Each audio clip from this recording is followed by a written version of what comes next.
ঢাকা বিশ্ববিদ্যালয় ছাত্র সংসদ ডাকসু নির্বাচনের শেষ মুহূর্তের উত্তেজনা এখন তুঙ্গে। ভোটের মাত্র দুদিন বাকি। আজ শেষ হচ্ছে সকল প্রচারণা, আর শিক্ষার্থীরাও প্রস্তুত ভেবেচিন্তে ভোট দিতে।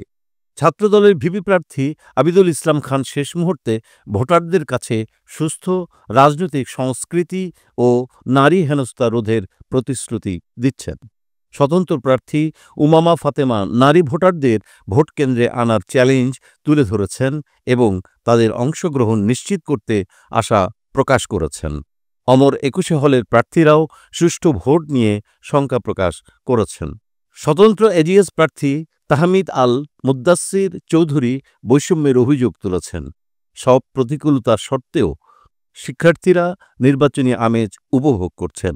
প্রত্যাশা, এবারের নির্বাচন হবে সুষ্ঠু, সুন্দর এবং দৃষ্টান্তমূলক।